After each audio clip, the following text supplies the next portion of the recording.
Bonjour à tous, bonjour aux auditeurs de Radio Zouk Émotion, la web radio TV sur laquelle vous pouvez écouter le meilleur du son tropical et du zouk en particulier.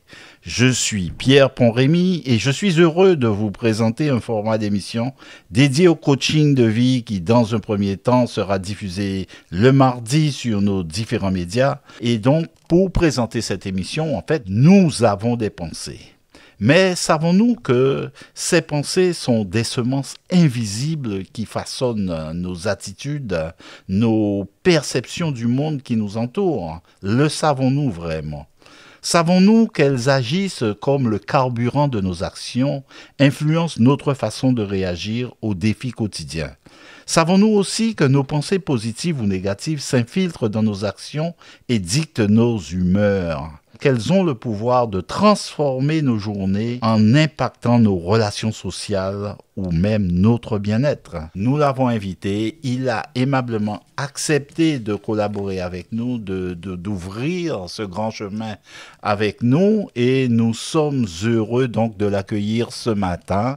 Alors Jean-Christophe Audebar, bonjour. C'est avec nous, avec vous que nous allons parler. Alors, je vais vous laisser vous présenter. Bonjour Pierre, bonjour à tous. Merci chaleureusement pour cette invitation. C'est un honneur pour moi de pouvoir servir vos auditeurs. Première chose, avant de devenir coach, et encore, j'ai encore à me développer et à m'instruire. Et j'étais comme tout le monde, comme vous qui m'écoutez. Et donc, le processus des pensées, j'ai pu l'étudier et je l'étudie encore. Nous allons vous en parler avec une simplicité qui vous permet, de là où vous êtes, chez vous ou autre part, d'améliorer le processus de création, de production et d'orientation de vos pensées. Est-ce que parler sur une radio comme ça, ouvertement, des choses intimes, avec des personnes qui vous connaissent ou qui ne vous connaissent pas, qui simplement vont découvrir qu'il y a une radio qui parle de ces choses, est-ce que c'est un lieu idéal? Est-ce que c'est une bonne opportunité qui s'offre à certaines personnes de découvrir, de se découvrir à partir de toute la connaissance que vous pouvez leur apporter? Ce moyen est un moyen comme un autre pour nous, dans la mesure où ça touche une infinité, une multitude de personnes, aujourd'hui et demain.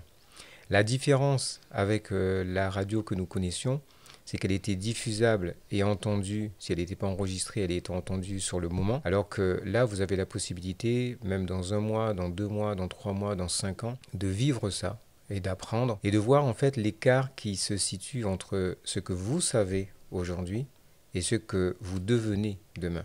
D'accord. Et l'objectif, croyez-moi, quand je dis croyez-moi, c'est soyez-en convaincu, et si vous n'êtes pas convaincu, c'est que c'est pas pour vous. C'est pas moi qui le dis, c'est mon mentor. Il disait que si je prends de l'énergie pour vous convaincre d'un truc, c'est que c'est pas pour vous. C'est que vous n'êtes pas prêt. Donc si là vous êtes prêt et que vous êtes toujours à l'écoute, sachez que la création, et vous l'appelez comme vous voulez, la vie, la source, l'univers, pour moi c'est Dieu, pour d'autres, eh bien fait que nous sommes créés pour nous développer et non pour rester statiques. Donc, le partage que nous allons faire aujourd'hui, c'est vous permettre de faire cette observation, cette mesure de qui je suis à un instant et dans X temps, comment je deviens. Et c'est là où vous allez voir en fait que la vie, elle est magnifique. Elle ne s'arrête jamais en fait. Et elle ne s'arrête jamais, sauf au moment... Même quand on dort. Alors, oui, même quand on dort. Même quand on dort. Et on en parlera un peu tout à l'heure, mais même quand on dort. Nous avons une activité cérébrale qui est telle que ça explique, cette activité explique en fait que vous puissiez dire le lendemain matin, tiens, j'ai mal dormi, j'ai eu un sommeil agité. Ben oui, le sommeil a été agité parce que votre cerveau était en suractivité et n'était pas en mode repos. On a les mêmes mots, n'est-ce pas, pour exprimer les mêmes choses. Voilà. Ouais. Mais c'est en tous les cas une très bonne chose, en tous les cas, de vous avoir, parce que en réalité, vous êtes ce qu'on appelle un coach de vie. Qu'est-ce qu'un coach de vie, véritablement? Très simplement, pour ma part, je dirais que j'accompagne les personnes à transformer leur vie, notamment quand elles subissent l'adversité, l'opposition, les challenges, les défis. Et le coach, il faut juste imaginer que ce mot existe. C'est le mot qu'on avait il y a plus de 35 ans, 40 ans. Et on disait, tiens, l'entraîneur, c'est l'entraîneur. Oui. Alors, mon entraîneur m'a dit, vous avez entendu, vous-même, vous l'avez dit, nos enfants nous l'ont dit, enfin, l'entraîneur m'a dit de fonctionner comme ça, l'entraîneur m'a dit de faire ça. C'est lui qui sait. C'est lui qui sait. Donc, j'écoute l'entraîneur, il m'a dit ça. Et souvent, il y avait des clashs entre les parents et les entraîneurs parce que les parents se sentent, comment ils s'incrustent dans la vie de mon enfant comment il peut dire à mon enfant que c'est comme ça. Mais oui, mais en fait, l'entraîneur apprend. C'est un apprentissage dans une discipline. Et pour vous mettre plus à l'aise, si l'entraîneur vous gêne, vous dites, oh non, mais t'es gentil. Mais en fait, vous aviez les philosophes bien avant. Et les philosophes, en fait, sont Socrate, Platon. Et en fait, voilà. Mais en tout cas, qu'est-ce qu'ils faisaient? Ils enseignaient sur une discipline, sur un comportement, sur une attitude, pour pouvoir permettre à la personne qui recevait son enseignement de changer. D'accord. De changer positivement. De changer pour accepter la vie telle qu'elle était et accepter les événements tels qu'ils sont. D'accord. Donc, la suite s'est faite avec l'entraîneur, ensuite le coach. Et le coach de vie est devenu en fait cet entraîneur dans la vie d'une personne qui a besoin, face à une difficulté, de changer sa perception, de changer en fait son approche et de vivre en tout cas sa vie avec une autre intensité, avec un autre regard. Est-ce qu'il n'y a pas dans cette approche une notion d'intrusion, d'être présent, d'être un accompagnateur omniprésent qui sait tout, qui prétend orienter les choses un petit peu? Est-ce que c'est pas ce qu'on appelle vulgairement, je dirais, être un gourou? Alors, si certains apprécient les gourous, ça je peux le comprendre. En tout cas, dans la conception que j'ai de l'accompagnement, c'est une présence, oui. C'est pour ça que j'ai dit oui, une présence. Être présent avec la personne, être en relation avec elle. L'intrusion, certainement, mais le tout sachant, non. D'accord. Vous n'êtes pas un gourou. Pas un gourou. Une des premières choses, c'est que je leur dis, vous m'avez fait confiance et aujourd'hui, nous allons commencer une démarche de relation. Et si au cours des séances, la relation, en tout cas, elle est cassée, c'est-à-dire que ou moi ou vous, il y a un truc qui s'est passé qui fait qu'on ne peut plus continuer. D'accord. Et ça, c'est OK. C'est-à-dire que pour moi, c'est normal, c'est un processus normal. Tout ne peut pas être toujours comme on le veut. En fait, l'objectif pour moi, c'est d'ouvrir l'esprit, le cœur de mes clients à des possibilités énormes de questions pour leur permettre de prendre conscience en fait du potentiel qu'ils ont et ensuite des ressources intérieures dont ils disposent déjà pour avancer. D'accord. Je n'invente rien et je ne sais rien. J'utilise ce que le client a déjà, ce qu'il veut bien m'exposer à travers des outils que j'ai et notamment les questions. Et mon entraînement, en fait, chaque jour, oui, c'est de m'entraîner à poser la question qui va venir perturber le client à tel point que ce que j'aime, c'est qu'il réfléchisse. D'accord. C'est jamais des questions qui fâchent. À la limite, oui. J'aime aussi parfois poser des questions. En fait, quand bousculer un peu les gens.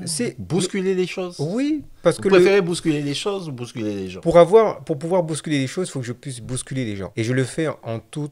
Le côté bienveillant, j'aime bien ce mot. Mais par moment, quand la relation est bonne, c'est pour ça que je parlais de relation. Si on est en confiance, là, je me dis à ce moment-là, je peux aller bousculer la cliente ou les clients et lui dire, OK, moi, ce qui m'intéresse, c'est pas l'histoire que tu te racontes depuis 25 ans. Parce que tu te la racontes, cette histoire-là, et tu la maîtrises bien. Parfois, les personnages, tu leur donnes un autre uniforme, une autre couleur. Moi, je veux aller sur derrière le truc que tu ne veux pas dire. D'accord. Que tu te caches. Est-ce que, Jean-Christophe Audebar, coach de vie, est-ce que, quelque part, vous rompez un petit peu avec tout ce qu'on a connu, des sciences, des métiers établis? Par exemple, je me rappelle d'une époque où on parlait plus volontiers de consultant psy, etc. Est-ce qu'il y a une différence entre avoir un coach de vie et avoir un psy? Oui, il y a une différence. Le psychanalyste, c'est surtout le psychanalyste, ou le psychologue, il s'agit de maladies mentale. D'accord. On peut aller voir un psychologue sans pour cela être malade mentalement. On peut juste avoir besoin d'un rééquilibrage de la façon dont on entend les choses, on les perçoit. Donc, moi, volontiers, quand le client et que je constate que en fait, c'est une situation qui n'est pas de mon ressort, mais je l'invite ou je lui pose la question de savoir est-ce qu'il a déjà vu un psychologue ou est-ce qu'il serait intéressé de voir un psychologue. Après, on pourrait se voir. Mon objectif, c'est de débroussailler, d'ouvrir en fait le champ, d'éclairer en fait la mémoire de mon client pour qu'il aille découvrir en fait quelque chose de très différent de tout ce qu'il me raconte à ce moment-là. Et si je perçois qu'il y a une différence, en fait, il y a un écart entre sa manière de parler, sa manière de se remémorer les choses et son comportement, je me dis attention, il y a peut-être quelque chose de plus grave. Et là, c'est l'orienter sagement. Et ensuite, on reprendra sur le professionnel et ensuite, on reprendra les séances s'il le veut bien. Alors, je précise pour nos auditeurs aussi à ce stade, c'est qu'il nous importe en tous les cas de bien établir les choses pour savoir effectivement, nous ne nous substituons pas à des métiers, à des corps de métiers en tous les cas qui ont une vraie réalité et qui ont un vrai savoir à partager et à apporter à des personnes qui en ont besoin, mais nous parlons tout simplement d'une fonction aujourd'hui que des gens acceptent dans leur vie de se faire accompagner par quelqu'un, soit qui peut les orienter. Une écoute, et parfois, au-delà des techniques et des outils, c'est parfois une écoute. Chacun, à un moment, nous avons besoin d'avoir cet espace d'écoute. Ça commence par notre famille. On choisit parfois les personnes qui sont parce qu'on a des critères. Ouais. Qui peut m'écouter? C'est ça. Et là, le coach que je suis offre cet espace d'écoute. Et comme je vous le disais tout à l'heure, il ne s'agit pas pour moi d'écouter en fait la même histoire. C'est comme si j'allais voir un film au cinéma et puis je le regarde à l'infini. Non, il s'agit pour moi de découvrir, de permettre aux patients, aux clients, de découvrir en fait le vrai problème. C'est quoi le vrai problème? C'est quoi le truc que tu veux pas te dire, mais qui pourrit ta vie? Et en fait, tu t'es construit avec l'extérieur, tu t'es construit avec des bouquins, des films que tu as vus, une histoire sur ton problème, mais qui n'est pas le vrai problème. Alors, dit comme ça, le monde extérieur est le problème ou c'est le monde intérieur qui est un problème? Le monde extérieur devient un problème quand le monde intérieur fait une fixation uniquement sur le monde extérieur. D'accord. C'est là qu'il devient un problème. C'est-à-dire qu'il vient perturber en fait le bon fonctionnement du monde intérieur. C'est ce qu'on appelle nos conditionnements. C'est nos conditionnements, nos croyances. Voilà. Et c'est ce que notre subconscient sait très bien faire. En fait, nous fonctionnons à des moments en automatique. Voilà. D'accord. En automatique, c'est ça. Et en fait, au lieu de nous servir, ça nous dessert en définitive. Alors ça nous sert. Ça nous sert parce que nous avons cette habitude de faire les choses dans un espace. Mais en réalité, ça nous dessert quand on veut progresser, on veut faire quelque chose. Voilà, on veut se dépasser. Et en réalité, c'est là qu'on voit comme ça, les auditeurs, enfin, en tout cas, vous allez bien apprécier la comparaison. Prenez le cas de l'entraîneur qui a un jeune, je prends un des sports que j'ai pratiqué, le tennis. À un moment, le jeune veut se dépasser. Ce jeune ou ce joueur de tennis veut se dépasser. Il veut gagner un match pour passer le niveau supérieur. Et il n'y arrive pas.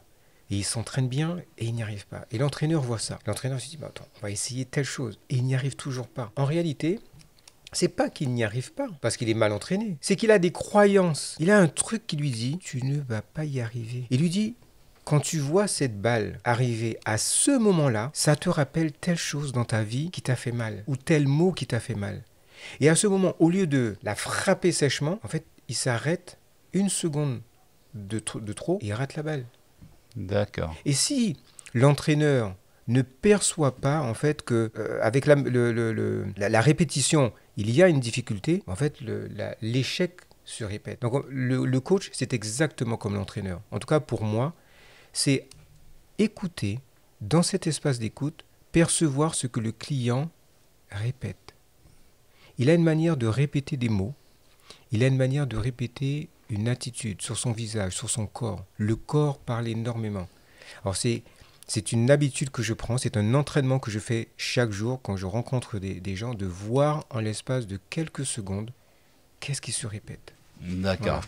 Jean-Christophe, je vous remercie pour cette présentation, mais vous comprendrez qu'elle était nécessaire. Elle est nécessaire pour tous ceux qui nous écoutent et j'espère que nous avons soit trop dit, soit pas assez, mais encore, il y a des sujets pour lesquels, effectivement, ils apprendront à mieux vous connaître et moi-même, j'avoue que je m'y prépare. Nous allons donc parler du sujet qui nous intéresse aujourd'hui. Ce sujet, c'est nos pensées. Nos pensées, ces petites graines qui nourrissent notre journée. Alors, avec tout ce que vous nous avez dit en préambule, on a vite fait de comprendre que le problème, généralement, ce sont les choses qui nous trottent dans la tête, hein, comme on dit habituellement. Donc, là, nous comprenons que nos pensées, effectivement, ont un impact sur nos actions, sur notre bien-être au quotidien. Et donc, il nous importe, en tous les cas, nous avons cette responsabilité de savoir que si nous émettons des pensées, c'est à nous de savoir ce que nous en faisons. Oui. C'est bien la question qu'on peut poser comme ça. Oui. Qu'est-ce que nous faisons de ces petites graines qui sont plantées dans notre cerveau, dans notre tête. Dans notre tête. D'accord.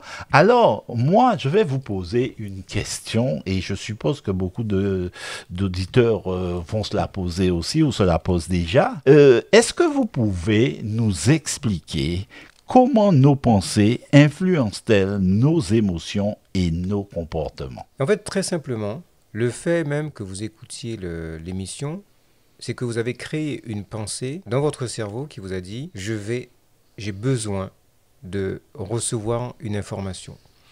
Et la pensée vous a dit en fait, ce que tu as à ta disposition, c'est le téléphone, c'est une fréquence, c'est Internet. En fait, c'est très schématique, mais c'est exactement comme ça que la pensée naît par rapport à un besoin. La pensée de « je bois » naît de « j'ai soif ».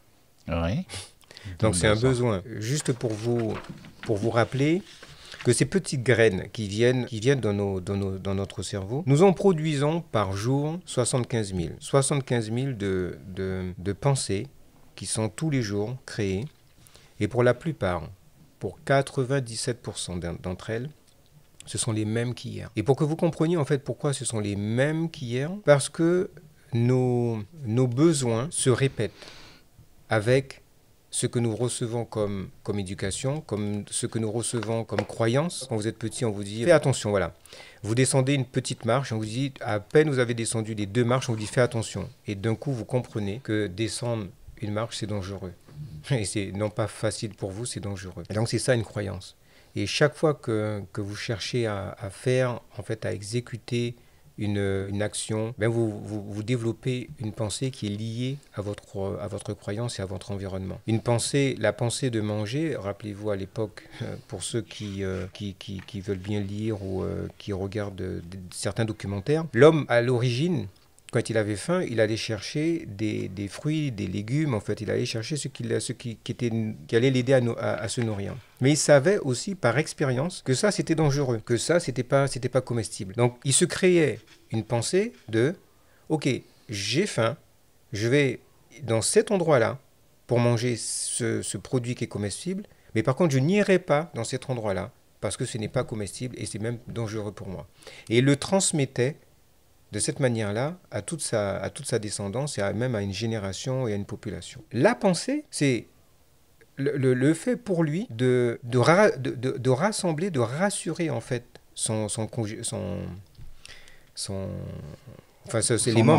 environnement, son groupe, entourage. Son entourage, pour l'enseigner et pour lui permettre de construire avec ses pensées en fait son habitat, son environnement. Oui. Et donc nous, quand nous pensons sur la base de nos mouvements sur la base de nos besoins, sur la base de notre environnement. Comment on se comporte dans cet environnement-là? Comment est-ce qu'on est en danger ou pas? Et la notion de danger aussi intervient sur les croyances. Est-ce que je crois que je suis toujours en danger ou je crois seulement que le danger ne peut intervenir que si j'ai identifié qu'un animal ou tel homme avec telle arme, avec la lance, avec le coutelas, il est dangereux. Est-ce que nos croyances nous mettent en mode survie, en fait? Très souvent. La croyance qui me vient plus facilement, c'est la peur. La peur intervient quand, quand l'humain se sent en danger. Il voit un lion, il voit un éléphant qui charge, un rhinocéros. Ah ouais, ça, c'est le top. Le lion et le rhinocéros. Il charge, il est en danger. Il a une montée d'adrénaline et direct, son cœur se met à battre et il s'en va, il court.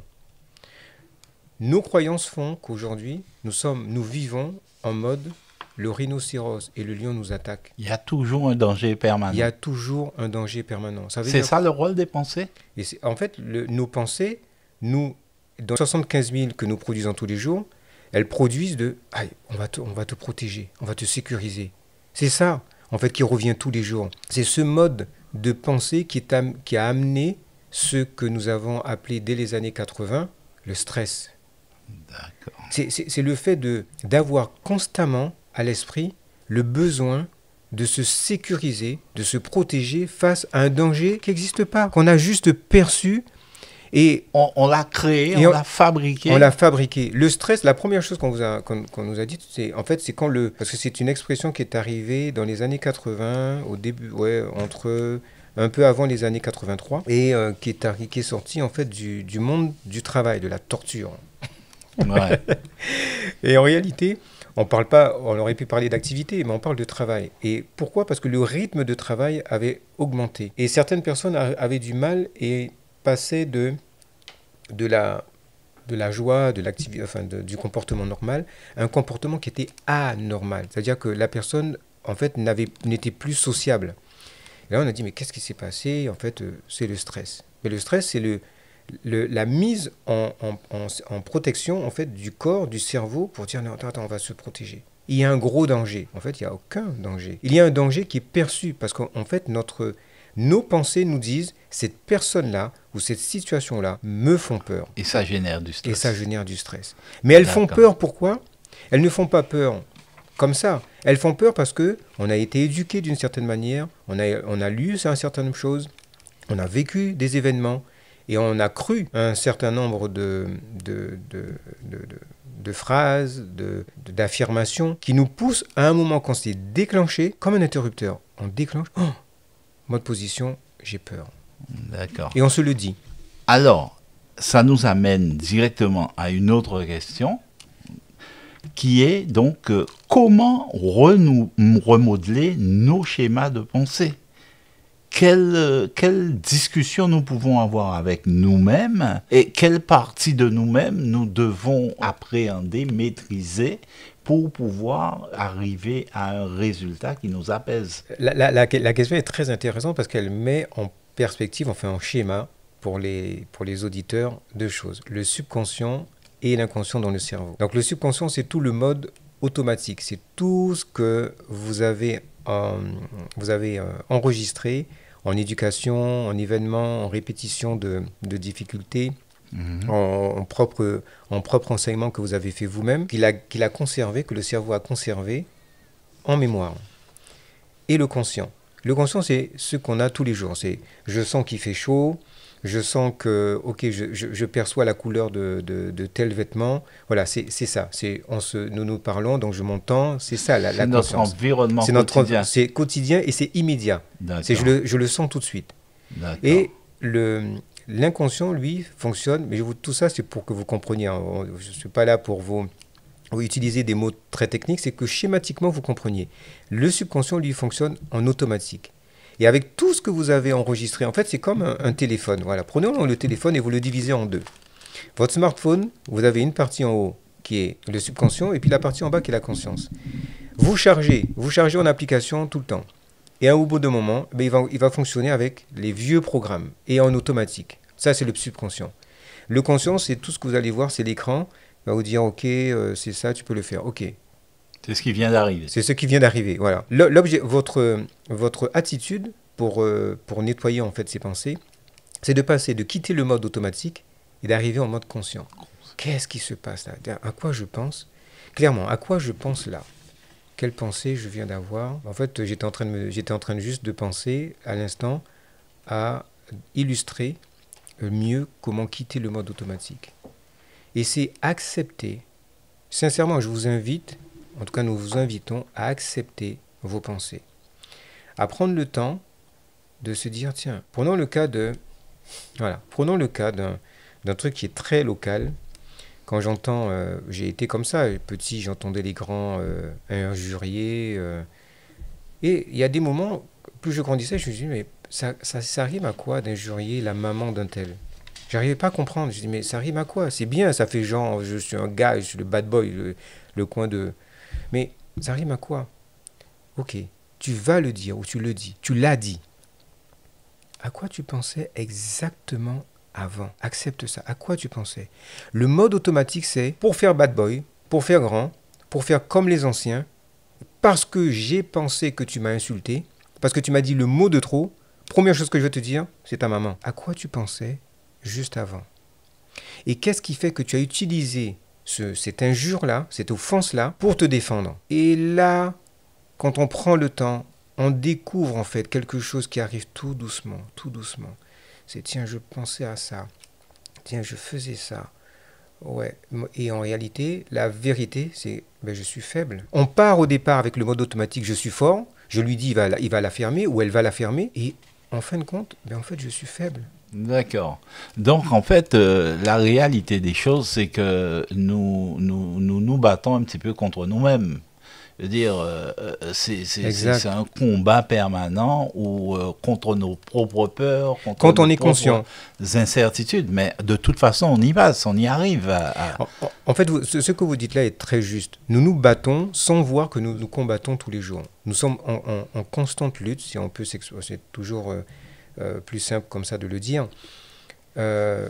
Constamment en se disant ce que je vis, c'est normal. Ce que je fais, c'est normal. C'est du standard. Rappelez-vous, il y a le mode automatique du subconscient et le conscient. Et la conscience, c'est prendre le temps de ressentir, de voir ce qui se passe. Qu'est-ce que je suis en train de me dire là? Et voyez, juste le fait, ma conscience m'a permis de changer le rythme de ma voix. Comme ça, vous allez comprendre. Ma conscience, c'est je souhaite que les auditeurs comprennent en fait la valeur de ce que je suis en train de leur dire maintenant. Ma conscience fait que je pose ma voix et je change le rythme. Quitte à embêter peut-être certains auditeurs qui disent « Mais pourquoi il parle comme ça ?» Pour que vous compreniez la valeur, l'importance de ce qui se passe dans la conscience. L'inconscience m'aurait fait parler un peu plus fort, plus rapidement, en vous disant, bon, ce qui m'intéresse, c'est que je vous délivre mon savoir uniquement, voilà, je suis le meilleur, c'est ça là, c'est ce côté-là. Mais en fait, non, je ne suis ni le meilleur, ni le plus fort. Je vous exprime en fait ce que je vis tous les jours, parce que ce que je vous partage maintenant, c'est aussi mon expérience. Les mots, je vous l'avais dit tout à l'heure, les mots, les offenses, c'est mon expérience. Et passer du mode je répète les mêmes choses. Ah tiens, mais qu'est-ce qui se passe? Je prends un exemple tout simple. Pendant je pratiquais le tennis. C'est un sport que je n'aimais pas. Je l'ai fait parce que mon père voulait que je joue au tennis. Moi, ce qui m'intéressait, c'était de courir comme les meilleurs athlètes sur 100 mètres. Enfin, j'étais très bon en haie, en 100 mètres. J'étais bon là. Mais lui, il ne voulait pas. Il disait, le tennis, c'est bien, tu iras. Bon. Donc, j'ai pratiqué le tennis. Et au bout d'un moment, je constate, avec la paralysie que j'ai au bras gauche, qui est à 70%, que je n'arrive pas. En fait, je me dis, je ne suis pas bon au revers. Donc le revers, c'est le coup qui est sur la gauche. En fait, voilà. Je dis, je ne suis pas bon. Et je me répète ça. Je ne suis pas bon, je ne suis pas bon, je ne suis pas bon. Pourquoi je me répète ça? Parce qu'en fait, j'aime pas mon bras gauche. Et que je considère que mon bras gauche est une insuffisance pour me permettre d'être meilleur. Je considère que mon bras gauche vient me handicaper par rapport aux gens qui sont valides. Et que mon bras gauche, il est tout dans l'insuffisance, il est tout dans la négativité. Donc forcément, mon cerveau m'envoie, mais t'es pas bon, c'est vrai, t'as raison, ce bras gauche-là, il nous casse les pieds, et donc tu ne peux pas faire ce revers-là. Et un jour, je me dis, mais c'est quoi le truc? Je ne savais pas que c'était de la conscience, mais à un moment, je me suis posé, je dis, c'est quoi la pensée qui vient? Je me dis, ouais, ben, c'est mon bras. Ok, qu'est-ce qu'on peut faire du bras? Et en fait, en regardant un joueur de tennis qui était un joueur international, je me dis, tiens, je vais essayer ça. Ça ne m'empêchait pas de détester mon bras. Mais en essayant ça, j'ai changé l'approche. Avec aussi ce que l'entraîneur m'avait donné. Donc, vous voyez, c'est ça. On sort d'une situation négative pour essayer de passer à une situation plus positive, en tous les cas, qui va nous amener un début de solution. Et ça nous amène tout de suite donc au deuxième volet donc de cette émission, donc où effectivement on va parler de quelque chose, d'un concept qui s'appelle le concept de la pensée positive. Donc, nous connaissons tous la pensée positive, c'est de se dire des choses qui ont l'air, en tous les cas, d'être positifs, mais en tous les cas, qui peut nous amener du changement. Alors moi, ma question, c'est de savoir, est-ce que la pensée positive, dans ce cas-là, peut changer véritablement notre vie ou la vie de quelqu'un? En tout cas, la pensée positive le fait. Pour être clair, je ne suis pas je suis pas un fan de la pensée positive. Je l'ai... Alors, moi, je ne suis pas plus un fan de pensée positive, mais je parle juste du concept qui consiste à dire que quelque chose nous est plus favorable que... Alors, la pensée positive aide surtout quand on quitte le mode automatique. D'accord. Et c'est pour ça que je dis que je ne suis pas un fan. Je rencontre souvent quand je dis souvent, c'est régulièrement, soit sur les réseaux, soit en présentiel, des personnes qui sont, qui ont la pensée positive, c'est leur truc, ça, ils disent ça marche. Mais en fait, ça marche et ils ont encore certains problèmes qui ne sont pas résolus. Et c'est là que je me dis qu'il y a une limite à la pensée positive. C'est qu'à un moment, si vous ne quittez pas ce mode automatique, ce mode je me raconte la même histoire, vous pouvez vous dire, prenons le cas de ce qui est de je ne trouve pas, enfin l'argent. Allez, prenez le cas de l'argent. Oui, je vais me répéter, l'argent c'est bon, ou je vais être riche. Ouais, mais si vous avez une croyance, je vais être millionnaire, comme c'est le cas de plein de jeunes là, depuis le Covid, je vais être millionnaire. Oui, mais si vous créez, si on n'identifie pas la croyance qui en fait freine cette volonté de comprendre ce qu'est l'argent et de comment on voit l'argent, en fait, toute la pensée positive qu'on pourra développer ne marchera pas. Mais en tout cas, la première des choses que je peux dire, c'est que si vous êtes en train de travailler avec la pensée positive, oui, ça marche. Ça marche parce que ça vous fait passer d'un mode automatique à un mode mais je vois les choses autrement. Je vois les choses avec une autre couleur et je peux me répéter, en tout cas, pendant 2 heures, pendant une semaine, pendant un mois, que les choses sont différentes.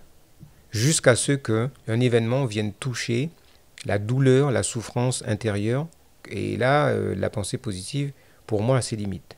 Ce n'est pas est-ce que ça fait stagner quelque part jusqu'à la solution espérée, ou c'est vraiment, comme certains le pensent, un chemin qui mène directement au succès?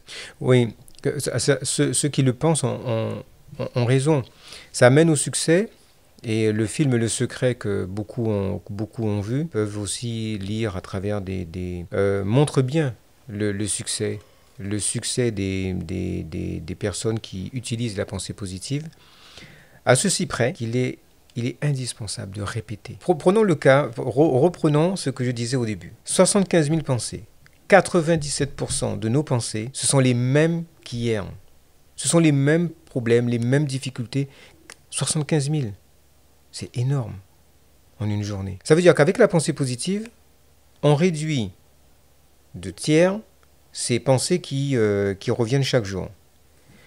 Pour que ces pensées d'hier ne reviennent pas, il s'agit que chaque jour, on puisse répéter ces techniques, ces outils, ces affirmations qui nous permettent de voir les choses côté positif.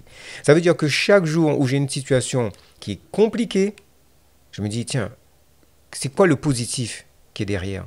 Qu'est-ce que je peux voir de positif derrière ? Le moment où on abandonne, on revient au point de départ. C'est ça, en fait, pour moi, le beau et aussi l'axe d'amélioration de la pensée positive.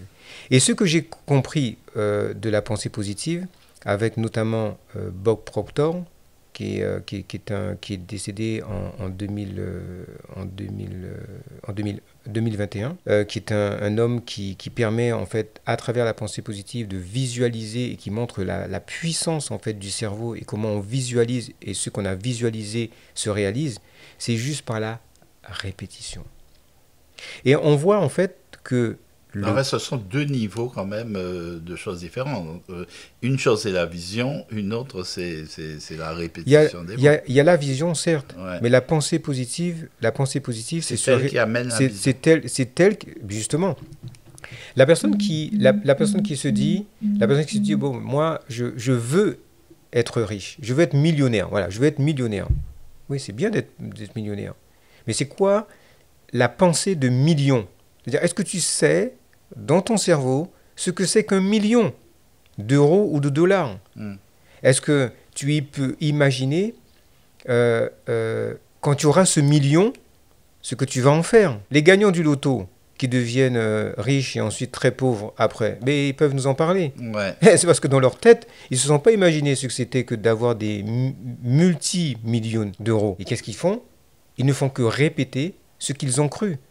Le subconscient, il leur dit, t'inquiète, c'est ce que tu voulais, tu l'as. Mais maintenant, on passe en mode automatique et on va dépenser.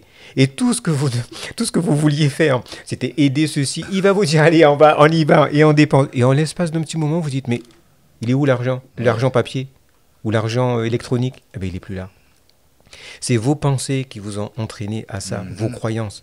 Donc, la pensée positive, oui, allez-y. Donc, vous nous avez déjà donné, là, directement un conseil. Comme pas vraiment. souhaitais vous demander. Bon, on y va, il y en a Dans tous d'autres. les cas, c'est une manière de... Alors, ça nous fait passer directement à ce volet de questions. Justement, quels sont vos conseils pratiques, justement, pour cultiver ou, en tous les cas, maîtriser la culture de la pensée positive, si c'est nécessaire? La pensée positive, une des premières choses que vous pouvez faire, et très facilement, c'est vous connecter aller sur Internet ou acheter des livres dans lesquels vous aurez des affirmations. Il y en a une qui est très simple, que je me suis appliquée, c'est de vous répéter chaque matin ou chaque soir que vous vous aimez. Ça a l'air de rien. Et moi, je me suis détesté. C'est déjà beaucoup. C'est déjà beaucoup. Je me suis détesté en tout cas, je me suis détesté. Pourquoi? Comme je vous le dis, c'est par rapport à la paralysie que j'ai à 70% au bras gauche. Et je n'aimais pas cette image. Je n'aimais pas cette image corporelle. Et me dire le matin, le soir, Jean-Christophe, je t'aime comme tu es, ouais, ça change tout. Et vous allez voir, le fait de le dire, ça va créer une énergie en vous, quelque chose de différent. Ayez conscience de ce qui se passe en vous. C'est ça l'exercice. Vous le dites et voyez ce que ça produit en vous, où ça le produit. Et le sentir vous mène en fait je quitte l'inconscient et je suis conscient. Et je me souviens. Je permets au cerveau de se souvenir de ce que ça vibre en moi et de ce que ça produit en moi comme énergie pour pouvoir l'utiliser au bon moment. En répétant ceci. Il y a une autre affirmation, c'est que je mérite d'être à cette place. Je mérite de produire de l'excellence. Voilà, vous allez chercher sur Internet et vous trouvez ces affirmations. Et la chose que je peux vous apporter de plus, c'est la répétition. Votre cerveau, il va vous dire, ok, c'est bon, on va le faire. Ça a marché pendant 2 heures, pendant une semaine, pendant 15 jours, pendant 1 mois. Il va dire, mais c'est bon, t'inquiète, moi le corps. Je sais que ça fait 20 ans qu'on fait ça. Le corps, c'est l'ego qui... Ouais, ça fait 20 ans qu'on fait comme ça. Donc maintenant que tu as bien fait ta petite soupe là où tu es content, on va revenir dans le truc qui nous connaît bien. Tu sais, le truc qui est en automatique, où on critique, où on dit que tu t'aimes pas, où tu as envie d'insulter, où tu n'as pas envie de faire. On va le refaire. Et d'un coup, vous sentez cette facilité à y aller. Vous dites, ok, on y va. C'est à ce moment que vous avez à être conscient et vous dire, qu'est-ce que je veux? Qu'est-ce qui se passe là? D'accord. Voilà, qu'est-ce qui se passe? Et vous vous répétez cette affirmation. Je mérite d'avancer. Donc, tant qu'on ne s'est pas posé la question, qu'est-ce que je veux vraiment, je ne peux pas savoir ce que je dois mettre en place pour... Excellent. Excellent. Là, vous venez de toucher un terme que très souvent mais en fait, mes clients et même les gens avec qui je discute des fois ont du mal à comprendre, c'est les valeurs. C'est qu'est-ce qui a de l'importance pour soi chaque jour? Qu'est-ce qui, quand on se réveille le matin, depuis des années, dans la journée, on le fait avec facilité? Le truc, ça nous donne de l'énergie. Mais de toute façon, dès qu'on se réveille, alors c'est vrai pour beaucoup de gens, Ouais. je veux dire, on se réveille du pied droit ou du pied gauche, Ouais. on sait déjà quelles vont être les pensées pour la journée, comment prendre le chocolat, quelle température. Automatique, mode automatique. Etc. Voilà.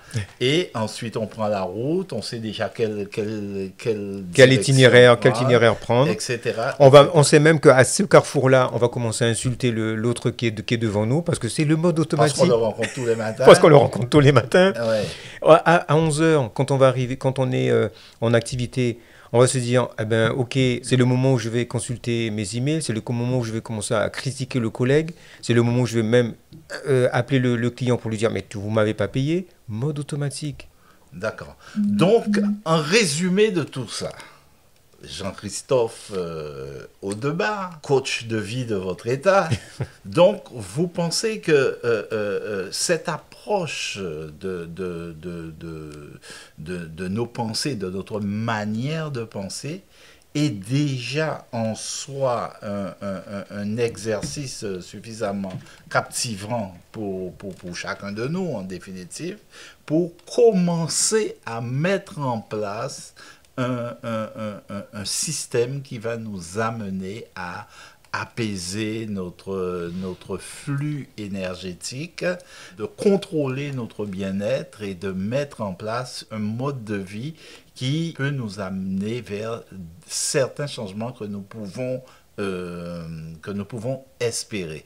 Alors, je vais vous demander, sur cette base-là, donc en quelques mots, de résumer un petit peu pour nos auditeurs un ensemble de choses. Ça vous prendra peut-être 2-3 minutes maximum, mais l'histoire de faire comprendre que tout commence avec la pensée et que c'est la pensée qui est créatrice de tous les états que nous connaissons, en positif comme en négatif. La première chose, c'est, en synthèse, retenir 3 attitudes à avoir. La première, éviter de répéter les mêmes choses que la veille. Ça, c'est la première chose. Que ce soit en pensée, en action, éviter de répéter les mêmes choses que la veille. La deuxième chose, c'est changer votre énergie.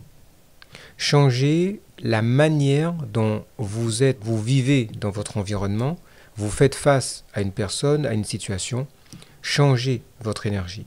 Et changer votre énergie, c'est sur le moment, comme ça vous avez un exemple, je suis agacé, dire si je souris, qu'est-ce que ça produit? Et certains vont dire, mais ouais, mais je fais ça déjà. Oui, vous le faites quand vous êtes en situation de produire ce sourire, pas quand vous êtes en situation d'extrême colère. Et la troisième, ce sont les affirmations pour aider votre cerveau à quitter ce mode automatique pour rentrer dans un mode de conscience. Et la deuxième chose, pour changer votre énergie, que j'ajouterais, c'est de respirer. La respiration est un exercice que je pratique souvent et que je propose à mes clients.